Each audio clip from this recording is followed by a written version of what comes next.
दोस्तों स्वागत है आपका हमारे यूट्यूब चैनल लर्न लेगेसी पर। तो आइए आज की वीडियो स्टार्ट करते हैं।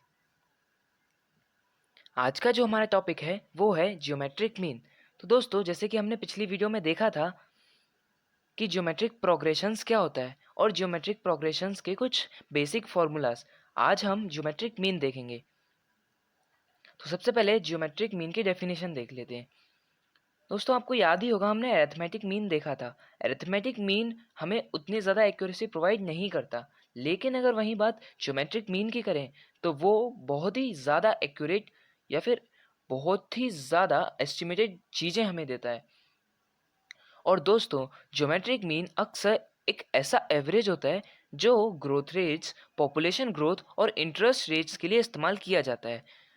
जब अरिथमेटिक मीन चीज़ों को जोड़ता है, वहीं ज्योमेट्रिक मीन चीज़ों को मल्टीप्लाई करता है। दोस्तों लेकिन ज्योमेट्रिक मीन में एक लिमिटेशन होती है कि वो सिर्फ पॉजिटिव वैल्यूज़ ही ले सकता है, मतलब कि 1 से लेके या फिर नेचुरल नंबर्स ही ले सकता है और 0 भी ले सकता है। तो 0 लेगा तो आंसर तो 0 ही आ जाएगा, इसलिए सिर्फ नेचुरल नंबर्स ही ले सकता है। आप नोट कर कर लिख सकते हैं कि हम सिर्फ ज्योमेट्रिक मीन के लिए पॉजिटिव नंबर्स ही ले सकते हैं। दोस्तों अब हम ज्योमेट्रिक मीन का फॉर्मूला देखते हैं। तो ज्योमेट्रिक मीन एक स्पेशल टाइप ऑफ एवरेज होता है। अभी हमने कहा कि एवरेज होता है, लेकिन कौन सा average? Special type of average, जो कि हमें नंबर्स के मल्टीप्लाई करने पर आता है, लेकिन हम जितने नंबर से उतना ही रूट देते हैं उसे।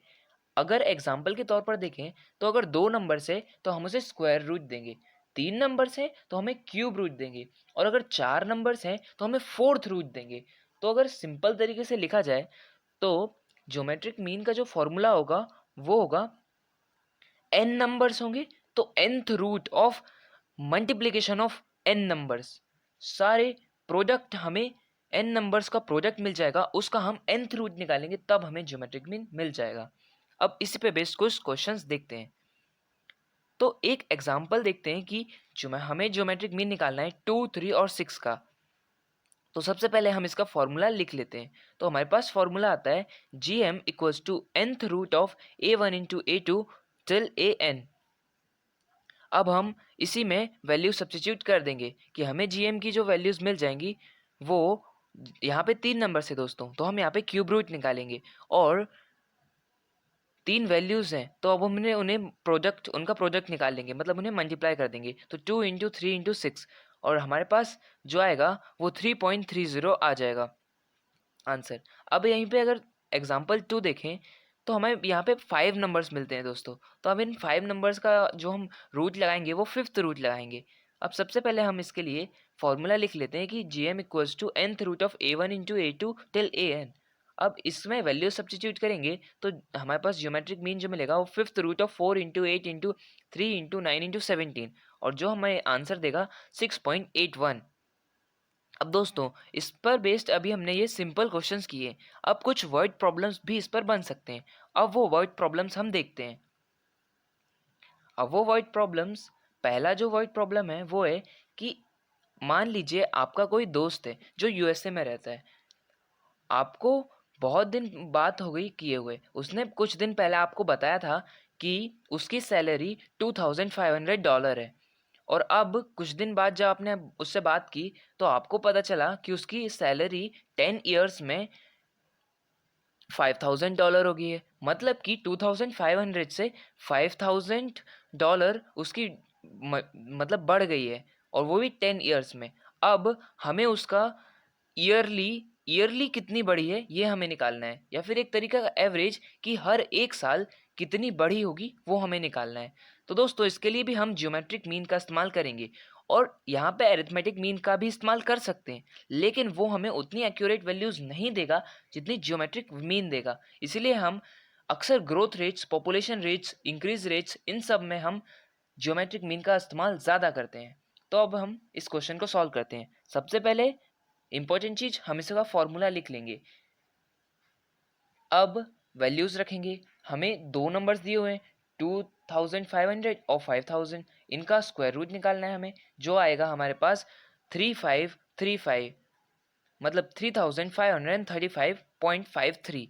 तो इतना डॉलर हमें इसका ज्योमेट्रिक मीन आ गया। अब दोस्तों ये हमें अगर एक साल में इतना बढ़ता तब हमारा ये एवरेज आता, लेकिन ये बड़ा है 10 ईयर्स में, तो हमें इसे 10 से डिवाइड करना पड़ेगा।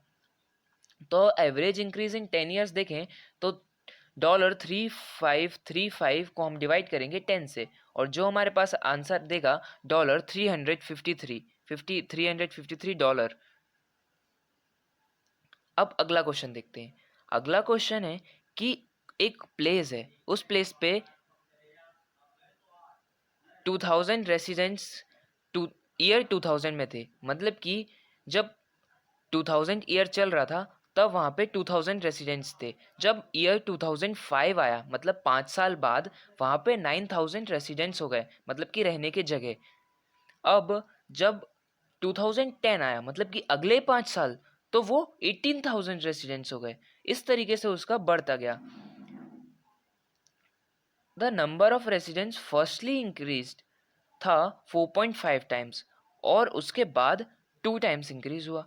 अब हमें कहा है कि इसमें एवरेज पॉपुलेशन चेंज का हमें बताना है कि पहले रेसिडेंस और इस रेसिडेंस मतलब आखिरी रेसिडेंस में जो एवरेज पॉपुलेशन जो बढ़ी हुई है वो कितनी बढ़ी हुई है, कि फर्स्ट और सेकेंड टाइम में दोनों टाइम में एक एवरेज बढ़ी हो, वो हम निकालेंगे। तो सबसे पहले इसके लिए हम इसका फॉर्मूला लिख लेंगे। उसके बाद सिंपल है, हमें सिर्फ इसका ज्योमेट्रिक मीन निकालना है, और हमें एक ही बार में निकालना है, इसलिए हमें उससे कुछ से डिवाइड करना नहीं पड़ेगा। अब हम इसमें वैल्यू सब्स्टिट्यूट करेंगे तो स्क्वायर रूट आ जाएगा दोस्तों, क्योंकि दो नंबर से 4.5 इंटू टू, तो 4.5 इंटू टू करेंगे तो 9 हमारे पास आ जाएगा। स्क्वायर रूट 9 का वैल्यू आती है हमारे पास दोस्तों 3।